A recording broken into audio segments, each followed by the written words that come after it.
The first sign of trouble was not a shout, but a whisper of steel against grass. It was a Saturday morning in early May, the kind of suburban idyll that builders print in brochures. Michael Sterling was in his home office, reconciling a dataset for his cybersecurity firm, when a flicker of movement on his lawn drew his eye. There, standing on the manicured edge where his property met the sidewalk, was Carol Peterson, the president of the preserve at Chestnut Creek Homeowners Association. She was not alone. Flanking her was her sister, Brenda, a silent, grim-faced sentinel. In her hands, Carol held a clipboard and a 25-foot contractor's tape measure. She knelt with a stiff precision, hooked the tape's metal tab to the base of a ceramic planter near his walkway, and reeled it out. The metallic zzz-zip of the tape was the only sound.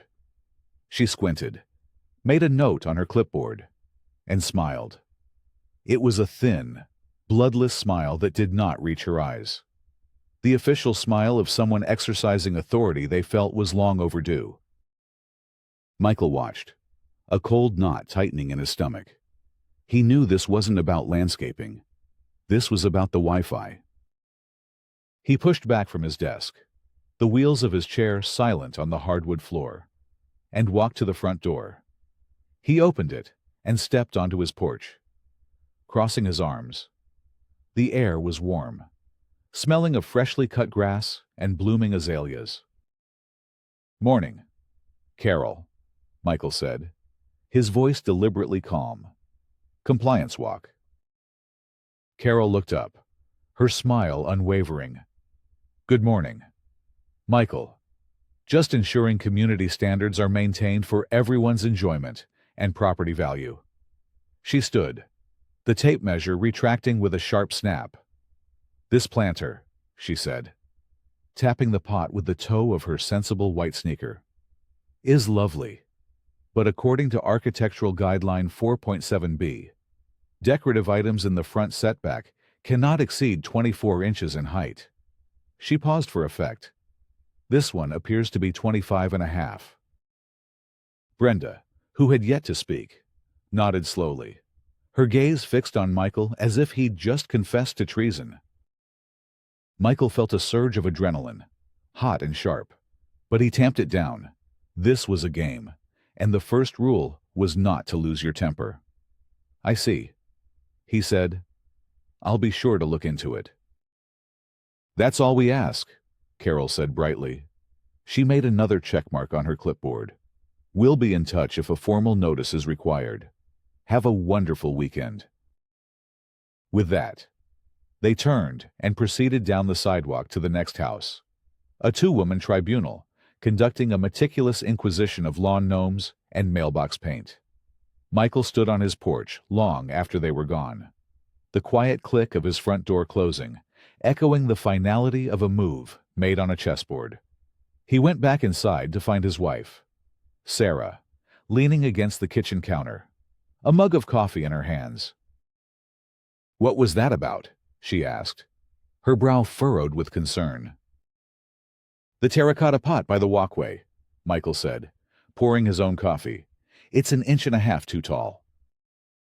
Sarah's expression shifted from concern to disbelief, then to a weary resignation that Michael knew all too well. 1.5 inches? You're joking." "I wish I were." She had a tape measure. "This isn't about the pot, is it?" Sarah said, her voice soft. "It's because you changed the password." Michael nodded, staring into his black coffee. "It has to be. The timing is too perfect." He had changed it 3 days ago, for nearly a year, since they had moved in. Carol and Brenda Peterson, who lived together in the house next door, had been freeloading off his internet. It began with a polite request. Their provider was having issues, and could they just borrow his for a day or two? Michael, wanting to be a good neighbor, had reluctantly agreed. The day or two had stretched into 11 months. His connection slowed to a crawl. His video conferences for work stuttered and froze. And one evening, a critical, Encrypted file transfer to a client failed because their constant 4K streaming had consumed all his bandwidth. That was the last straw. He logged into his router's admin panel and created a new, complex password. He hadn't said a word to them. He didn't feel he needed to. It was his service, his bill.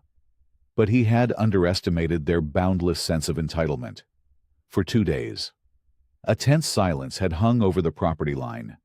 Now, the retaliation had begun, not with an angry confrontation, but with the cold, procedural hostility of the HOA. "You need to be careful, Michael," Sarah warned, her hand resting on his arm. "Eleanor Gable told me at the book club that Carol runs that board like her own personal kingdom. She's been president for 5 years. No one dares run against her." "It's a flower pot, Sarah. What's the worst that can happen?" But as he spoke the words, he felt a deep unease. This was a pretext, a probe to see how he would react. Carol wasn't just a nosy neighbor.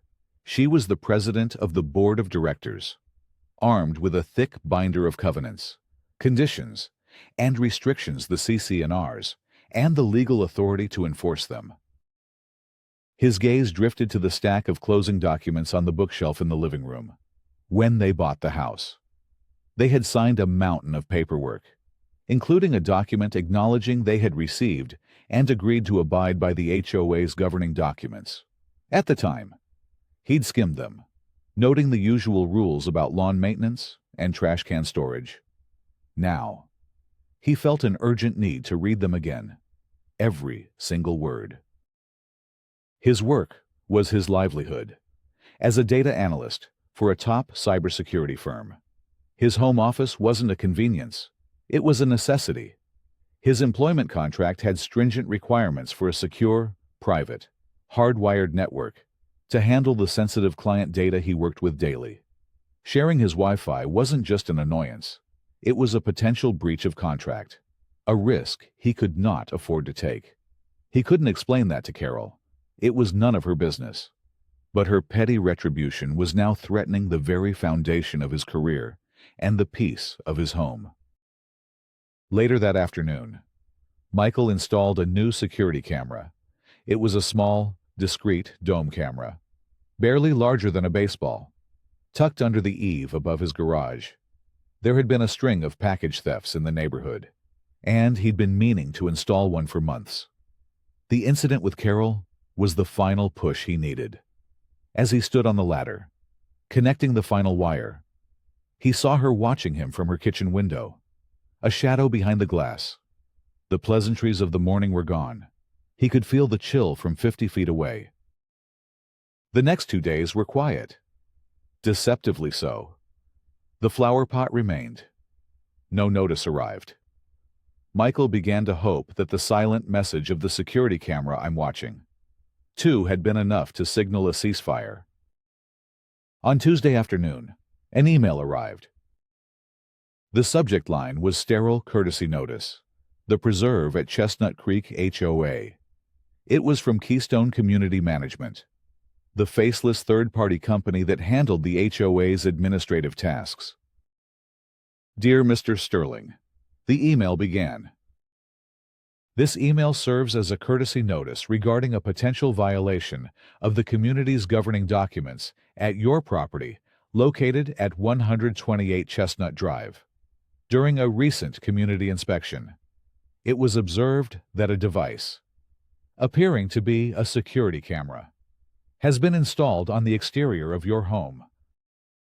As per the Chestnut Creek CC&Rs, Article 7, Section 7.3, Architectural Control, any alteration, addition, or modification to the exterior of a home must receive prior written approval from the Architectural Control Committee ACC.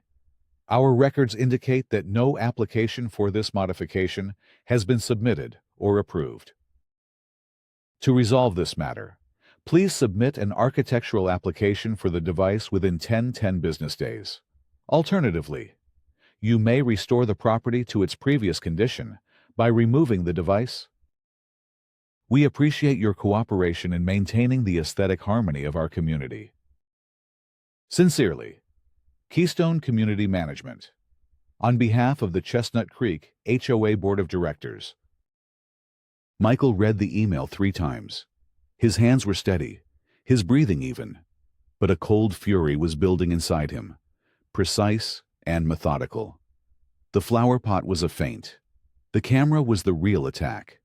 They had waited, watched him install it, and immediately weaponized the CCNRs against him. This was not about aesthetic harmony. This was punishment. He pulled up the digital copy of the CCNRs from his closing documents and navigated to Article 7. Section 7.3 was a dense paragraph of legalese, but its intent was clear. It governed changes to lots and the exterior of homes situated thereon. It was designed to prevent someone from painting their house bright purple or building an unapproved deck. But his camera was a small, self-contained device, not a structural alteration. Furthermore, he began searching for state statutes. He found one quickly, a state law enacted 2 years prior, explicitly affirming a homeowner's right to install security devices on their private property, provided they didn't capture footage beyond their property lines. He composed his response to Keystone Management, attaching a screenshot of the state statute and a photo of the camera, emphasizing its minimal visibility. His email was polite, factual, and legally sound. To whom it may concern.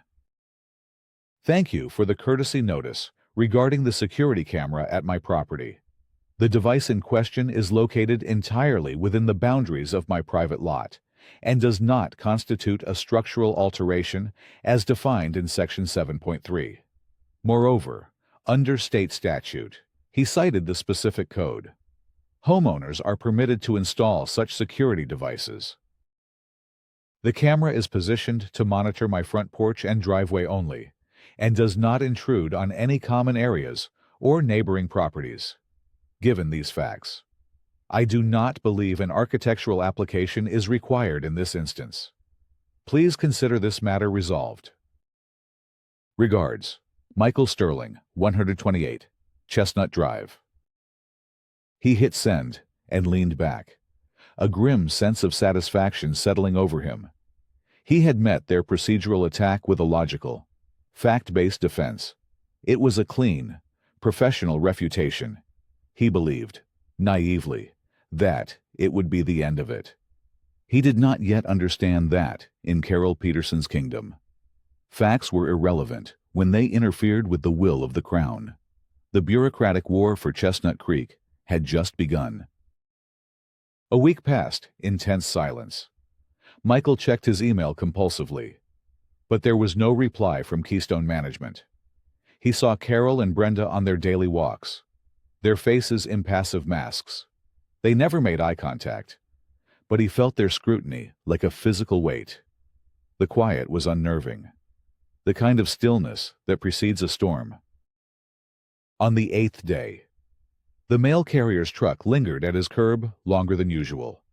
Michael watched from his office window as the carrier scanned a green card, placed a certified letter in the mailbox, and drove away. Certified mail was never good news. His heart hammered against his ribs as he walked to the box. The return address was Keystone Community Management. He tore open the envelope. The letter inside was printed on heavy, official-looking letterhead. Formal notice of violation. Date May 20, 2024. Property 128, Chestnut Drive. Sent via USPS certified mail. Tracking Eugene 70-19. Dear Mr. Sterling, this letter serves as a formal notice that your property is in violation of the governing documents of the preserve at Chestnut Creek HOA. Violation unapproved. Architectural modification. Security Camera Authority, CCNRs. Article 7, Section 7.3. The Board of Directors has reviewed your email dated May 12, 2024. While we appreciate your reference to state law, the community's CC&Rs, to which you agreed upon purchasing your home. Grant the board the authority to regulate all exterior modifications to ensure a uniform and harmonious appearance. The board does not consider the state statute you cited to supersede this contractual obligation. Therefore, the violation remains. You are hereby scheduled for a hearing before the Board of Directors to discuss this matter. The hearing will be held on date June 10, 2024. Time 7:00 p.m. Location: Chestnut Creek Community Clubhouse. You have the right to attend this hearing to present your case. Should you choose not to attend, the board will proceed with its decision in your absence. Failure to cure the violation may result in the levying of monetary fines, starting at $100, and other remedies available to the association. Sincerely, the Chestnut Creek HOA Board of Directors, CO Keystone Community Management. Michael's blood ran cold. They had completely dismissed his argument. They had ignored state law, twisting the narrative to be about a contractual obligation that he had to obey. Keystone Management wasn't a neutral administrator. They were the board's mouthpiece, a corporate shield designed to lend a veneer of legitimacy to Carol's vendetta. The courtesy notice had been a formality. This escalation was the plan all along. "They've scheduled a hearing," he said, handing the letter to Sarah. She read it, her face paling. A hearing over a camera. They're treating you like a criminal. She sank onto the sofa. "Michael, maybe you should just take it down. Is it worth all this?" "No," he said, his voice hard. "That's what she wants. If I back down now, she'll never stop. It'll be the lawn, the mailbox, the color of the front door. This isn't about a camera, Sarah. It's about control. She's making an example of me because I cut her off from my Wi-Fi." He looked down at the letter, at the sterile, corporate font. The process was the punishment. The endless letters, the meetings, the threat of fines. It was designed to grind people down until they surrendered. But Michael wasn't an emotional reactor. He was a data analyst. And this was just a new kind of data set, a system of rules and procedures that was being manipulated. To beat the system, he had to understand it better than his opponents. His investigation began that night. He spent hours online, reading through the state's Common Interest Development Act, the set of laws that governed homeowners associations. He learned about homeowner rights, board responsibilities, and, most importantly, the rules regarding access to association records. By law, he was entitled to review almost all of the HOA's official documents. The next morning, he composed another email to Keystone Management. This one was not a defense, but a demand. To whom it may concern. Pursuant to state statute, he cited the specific code for access to records. "I am formally requesting to inspect the following documents of the preserve at Chestnut Creek HOA. 1. All meeting minutes of the Board of Directors for the past 3 years. 2. All meeting minutes of the Architectural Control Committee ACC for the past 3 years. 3. The current roster of the Board of Directors and ACC members. 4. The official plat map for my property.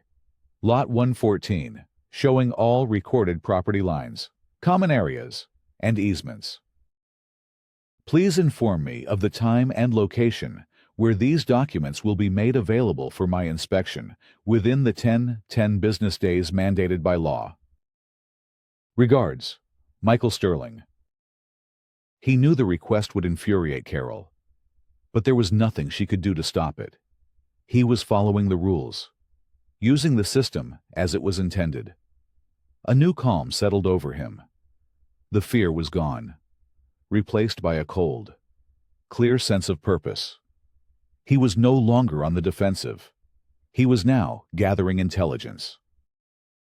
While he waited for the HOA's response, he decided to seek a tactical advantage. The plat map was a public record, and he didn't need to wait for Keystone to provide it. He also needed an expert eye. He thought immediately of his neighbor from across the street, George Henderson. Mr. Henderson was a retired land surveyor in his late 70s, a kind, whip-smart man who had lived in the neighborhood since it was built. He spent most of his days in his meticulously organized workshop or tending his award-winning roses. Michael walked across the street and found him pruning a climbing rose bush that cascaded over a trellis. After explaining the situation, he saw a spark ignite in Mr. Henderson's eyes. This was not a neighborhood dispute to him. It was a puzzle of boundaries, rules, and jurisdictions. "Carol Peterson," Mr. Henderson said, snipping a dead bloom with surgical precision. "She's a stickler for the rules, but only when they suit her. A plat map. You say I have the original one for this whole subdivision in my study. Let's have a look." He led Michael into a study lined with bookshelves filled with survey maps, engineering texts, and local history volumes on a large drafting table. He unrolled a crisp, blue-lined map of the preserve at Chestnut Creek. He located Michael's lot, number 114, and Carol's, 115. "Here we are," Mr. Henderson said, tracing the property line with a calloused finger. "Your lot and hers. Nothing unusual here. Standard 10-foot front setback, 5-foot side setbacks." He paused, his finger hovering over a dotted line that ran along the back of both their properties. "Well, look at that. There's a PUE." "A PUE?" Michael asked. "Public utility easement," Mr. Henderson explained. 10 feet wide, running along the back property line. It's for the power company, water, sewer lines. They have the right to access that strip of land for maintenance. It's common, but... He leaned in closer, adjusting his spectacles. "The way it's noted here is specific. It's for subsurface and overhead utilities only. It grants no other rights, no access for other purposes, and certainly no rights regarding what you can see across it." The information was interesting, but Michael wasn't sure how it connected to his camera, which was on the front of his house. He thanked Mr. Henderson, who promised to pull the original deed for the easement from the county records, just to be thorough. A few days later, a thick manila envelope arrived from Keystone Management. Inside was a stack of papers and a CD-ROM.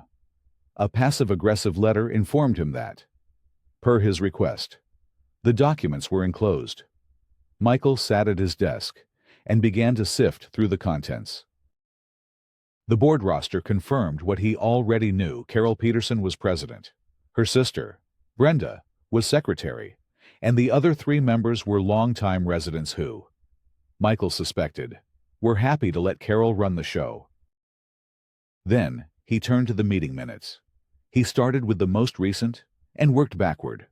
For the most part, they were excruciatingly dull discussions about pool pump maintenance, landscaping contracts, and delinquent dues. But as he got to the minutes from 2 years ago, he found something strange. In the minutes from a meeting dated April 18, 2022, a full paragraph was blacked out, redacted with a thick, impenetrable marker. The entry before it read, "New business. President Peterson introduced a proposal regarding properties adjacent to the Greenbelt."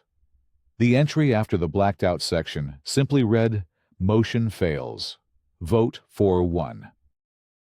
Michael's heart quickened.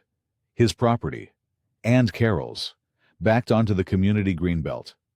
The redacted paragraph was about a proposal from Carol, related to their specific lots.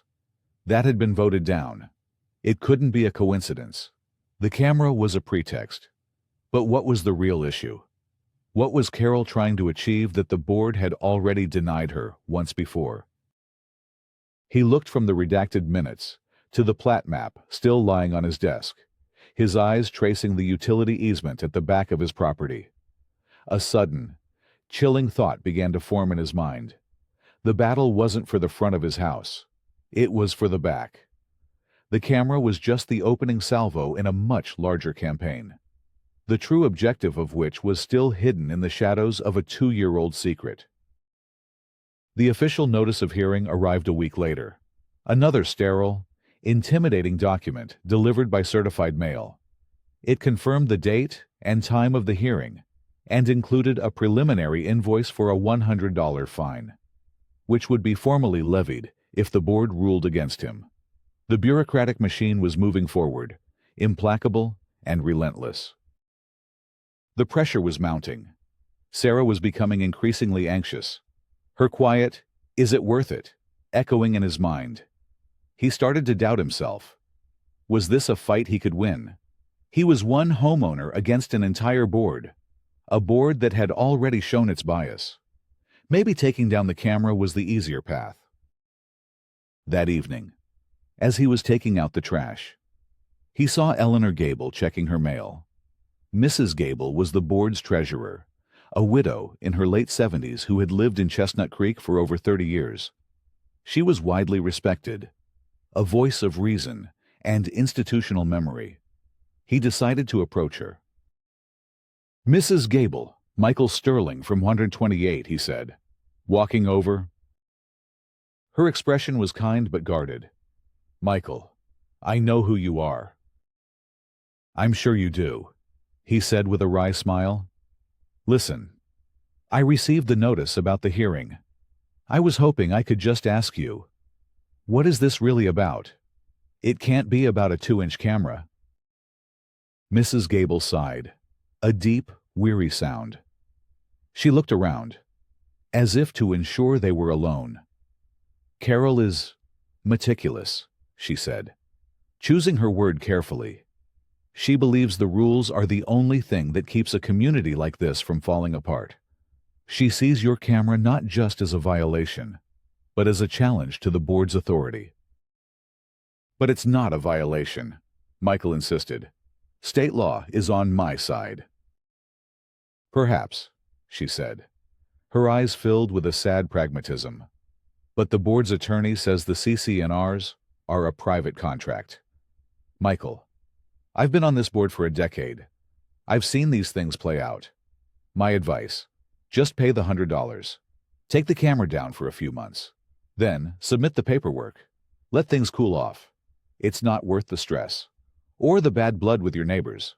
Sometimes you have to lose a small battle to keep the peace." Her words hit him harder than any formal notice. She wasn't being malicious. She was being practical. She was the moral compass of the community, and she was advising him to surrender. He walked back to his house, the weight of her advice heavy on his shoulders. For the first time, he seriously considered giving in. He could take the camera down, pay the fine, and this would all be over. Life would go back to normal. He sat at his desk, staring at the evidence he had collected: the notice of violation, the plat map with Mr. Henderson's notes, the redacted meeting minutes. Surrendering would mean Carol had won. It would validate her tactics and empower her to do this to someone else. It would mean the petty tyranny of a single person, fueled by a grudge over Wi-Fi, could override reason, fairness, and even the law. His gaze fell on the blacked-out paragraph in the minutes. The secret was in there. The why. Giving up now meant he would never know. He thought of his job, of the meticulous work he did exposing vulnerabilities in complex systems. The HOA was just another system, with its own rules, its own protocols, and its own glaring vulnerability: Carol's hidden agenda. His decision solidified, not with a surge of anger, but with the quiet click of a switch. He would not surrender. He would see it through to the end. His first call was to a friend who worked in the county's records department. "Mark," he said, "I have a strange request. I need a copy of some public records, but I need them to be completely unaltered." The night of the hearing was humid and still. The Chestnut Creek Community Clubhouse was a modest building with beige vinyl siding and a stuffy, windowless meeting room that smelled of stale coffee and industrial cleaner. About 30 homeowners were scattered among the rows of folding chairs, most of them there for the annual budget presentation that would precede Michael's hearing. Michael and Sarah sat in the back row. He held a slim black binder on his lap, its contents methodically organized and tabbed. He had rehearsed his presentation, timing it to fit the 5-minute slot he'd been allotted. On a raised platform at the front of the room, the 5 board members sat at a long folding table. Carol Peterson was in the center, flanked by her sister Brenda. Mrs. Gable, the treasurer, sat at the far end, her expression unreadable. Beside Carol sat the HOA's attorney, a man with a weary, practiced air of impartiality. On a small table next to the podium, a large digital kitchen timer was set to 5:00. After a tedious hour spent discussing reserve funds and landscaping bids, Carol tapped the microphone. Our final item of business tonight is a violation hearing for Lot 114, 128, Chestnut Drive. Mr. Sterling, you have 5 minutes to address the board. Michael walked to the podium, his footsteps echoing in the silent room. He placed his binder on the lectern and looked at the board, then at the assembled homeowners. He could feel their eyes on him, a mixture of curiosity, sympathy, and annoyance that their evening was being prolonged. Carol pressed a button on the timer. The red digits, 500, began to tick down. Good evening, members of the board and neighbors, Michael began, his voice steady and calm. My name is Michael Sterling. I'm here tonight regarding a violation notice for a security camera I installed on my home. I'm not here to argue that the board doesn't have authority. It does. I'm here to argue that in this specific case, that authority is being misapplied, based on a misunderstanding of both the governing documents and the facts. The clock ticked to 4:45. He slid the first document from his binder and placed it on the overhead projector so the image filled the screen behind him. It was a copy of Article 7, Section 7.3. This is the rule I am accused of violating the requirement for architectural approval for any alteration, addition, or modification. The intent of this rule is to maintain the community's aesthetic. My camera, as you can see from this photo. He swapped the page for a picture of his house. The camera circled in red is smaller than a porch light, is color matched to the trim, and is minimally visible from the street. To classify this as a major architectural modification is, I believe, an overreach of the rule's intent. 350. He continued, his pacing deliberate. More importantly, the camera is located entirely on my private property, my lot. Let's look at what that means. He placed the official plat map on the projector, the crisp blue lines showing his lot, Carol's lot, and the common areas. As you can see, the camera is affixed to my home, well within the boundaries of Lot 114. It is not on, nor does it overlook any common area. It monitors only my personal property, a right protected under state law. Carol shifted in her seat, her polite smile tightening at the edges. The attorney whispered something to her. 240. Now, this is where the issue becomes more complex, Michael said, his tone shifting from defensive to inquisitive. During my research, I discovered a public utility easement at the rear of my property and my neighbor's, Lot 115. He replaced the plat map with the official easement deed he and Mr. Henderson had retrieved from the county. I've highlighted the relevant text.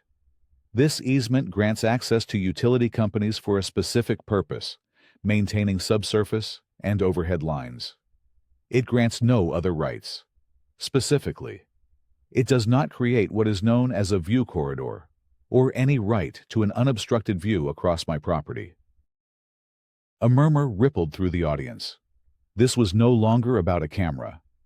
Michael could see the confusion on the faces of the other board members. He had their full attention. "Abi 130, which brings me to my final point," he said, his voice dropping slightly. "Why would the board pursue this minor violation with such intensity?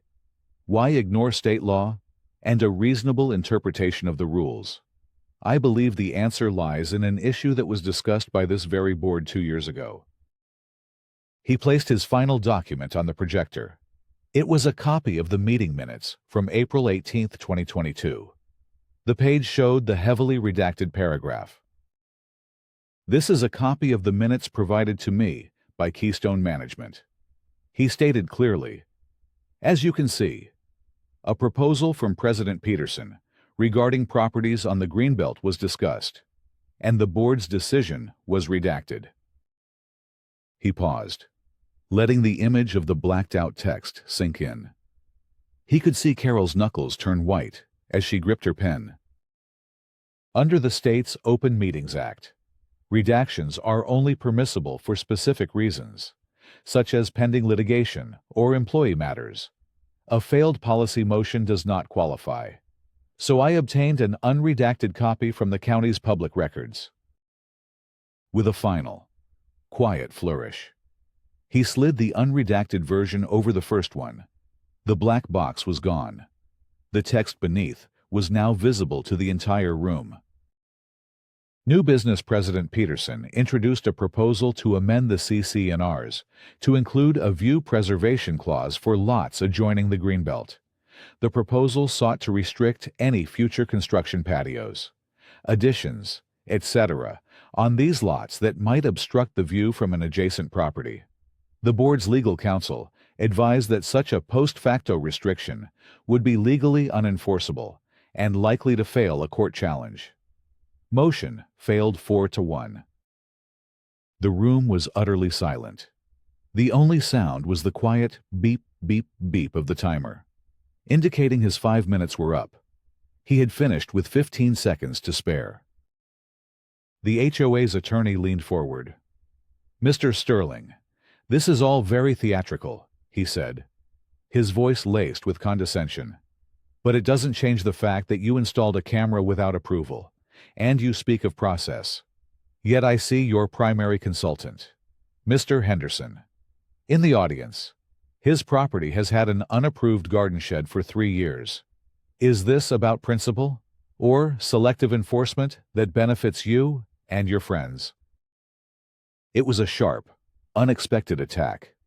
Michael saw Mr. Henderson stiffen in his chair. This was the moment of truth. He could throw his friend under the bus, or risk his entire case. He chose a third path. "That's an excellent point," Michael replied calmly, looking directly at the attorney. "And if Mr. Henderson is indeed in violation, I trust this board will afford him the full, transparent due process that I was initially denied, starting with a courtesy notice. My presentation, however, is not about sheds. It is about the integrity of this board's process in this specific case. It's about a board president using a minor camera violation as a pretext to punish a homeowner, in retaliation for a personal grudge, and in pursuit of a personal agenda this board has already rejected. The question for you tonight is not whether my camera is an issue. The question is whether this board's authority can be used as a private weapon." He gathered his papers, closed his binder, and walked back to his seat. The quiet click of the binder echoed in the tomb-like silence of the room. He sat down next to Sarah, who took his hand, her own trembling slightly.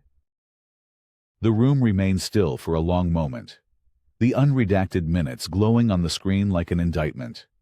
Every person was looking at Carol Peterson. Her face, which had been a mask of polite authority, was now pale and slack with shock. She opened her mouth to speak, but no words came out. It was Eleanor Gable who broke the silence. She slowly pushed her chair back, the screech of its legs against the linoleum flooring startlingly loud. She stood and turned not to Michael, but to the audience of homeowners. "I need to apologize," she said, her voice shaking with an emotion Michael couldn't quite place: anger, or shame, or both. "I advised Mr. Sterling to give up, to pay the fine to keep the peace. I was wrong." She turned to face Carol. "Peace should not be kept at the price of integrity. This evidence is deeply disturbing. It shows a pattern of behavior that is not in the best interest of this community." She looked back at the homeowners. "I believe the board needs to address this immediately. I move that we enter an executive session to discuss the reversal of the violation against Lot 114 and to consider a formal vote of no confidence in our current president." Another board member, a man who had been silent the entire night, quickly seconded the motion. Chaos erupted. People began talking at once. The Keystone management representative, who had been sitting quietly in the corner, began packing his briefcase, meticulously avoiding eye contact with anyone. Carol stared ahead, her expression frozen, as her carefully constructed kingdom crumbled around her. Brenda reached over and put a hand on her sister's arm, but Carol didn't seem to notice. The vote of no confidence passed among the board members, 4-1. The fine against Michael was unanimously reversed. Carol was officially censured, stripped of her presidency pending a formal community vote for her removal. In the stunned aftermath, as the meeting was chaotically adjourned, Mrs. Gable approached Michael and Sarah. "What you did tonight took courage," she said, her eyes clear and direct. "You reminded us that the HOA is supposed to serve the homeowners, not the other way around." A month later, at a special meeting, Michael stood before the community again. This time, he was not a defendant, but a proponent of change. He proposed a new bylaw requiring all board meeting minutes to be posted online, unredacted, within 48 hours, and for all architectural applications to be reviewed anonymously by the committee to prevent personal bias. It passed with overwhelming support. He was later asked to join the Architectural Control Committee, an offer he accepted. One evening, weeks after the hearing, he and Sarah were sitting on their back patio. The new camera, now officially approved, watched silently over the front of their home. Mrs. Gable, who had become a friend, stopped by on her evening walk. She gestured toward Carol's house next door, where the lights were off. "You know," she said quietly, "it was never really about the view. Not in the way you think." She explained that Carol's late husband, Frank, had designed and built their back patio himself. Every morning, he would sit there with his coffee and watch the sunrise over the greenbelt. It was his favorite place in the world. After he passed away, it became Carol's sanctuary, her last tangible connection to him. "She heard a rumor you were planning to build a large, 2-story addition," Mrs. Gable continued. "She became terrified it would block that sunrise. She tried to pass the view bylaw, and when that failed, she panicked. The Wi-Fi issue was just the spark that lit the fuse. She started a pattern of violations against you, hoping to either drive you out or create a record of non-compliance to block any future building permits. It wasn't logical. It was grief." Michael looked over at the dark house next door. He saw no villain, only a lonely woman clinging to a memory, who had weaponized her pain and, in the process, lost everything else. His victory didn't feel triumphant, only necessary and deeply sad. He had won the battle of procedure and principle, but the war had been against something far more complex: a human heart, broken and afraid. The quiet of the evening settled around them, a peace that had been hard-won, a reminder that in the tiny kingdoms of suburban streets, the deepest conflicts are rarely about the rules themselves, but about the fragile things we build our lives around.